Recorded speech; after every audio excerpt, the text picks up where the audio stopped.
For those of you who are curious about what it's like to be a nurse for a day, let me just run you through what the morning's like.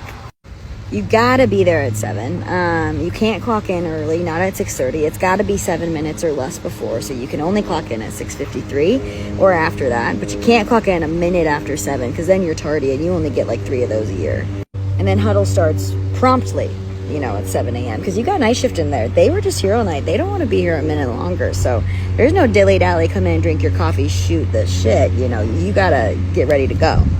And then the management's there and they share like a safety event that happened, and everybody's looking at you because they know it was you who sent the wrong tubing down with the wrong label. And so the safety event's about you. So that's how you start your shift with management there. And then you get your first report, you're getting into it, and the patient's obviously ACHS because they're diabetic because we're on a med-surg floor. You're like, cool, all right, whatever. Then you get your report on your next patient. They're also ACHS because they're also diabetic. And then you go into patient number 3 and surprise, ACHS.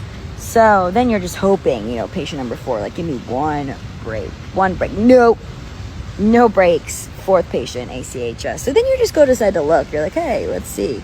No blood sugars were done yet. It's 7. And you go into patient 1's room and you see that their food tray's in front of them. They've already eaten all their breakfast and no blood sugar was done and no insulin was given. So your 7 a.m. insulins are just already screwed. Then you go into patient number 2's room to write their name on the whiteboard and you see, they've got chocolate pudding all over their hands because their breakfast tray's in front of them. So of course you hope it's pudding, and then you realize, no, that's sure not pudding on Grandpa's hands. So you're kind of looking at the night shift. You're both kind of like, 7:15, like, who's going to do this, But you're a type B nurse, so you're like, hey, don't worry about it. Get out of here. I'll find somebody to help me. And you just go home. Your shift's over. And then you're out there trying to find your tech to maybe help you because, they're a max times 2 assists, and you can't find anybody. Oh yeah, probably because none of your blood sugars were done and it's 7 a.m. and the techs are running their butts off getting vitals. So yeah, of course they're too busy to help you. Fair.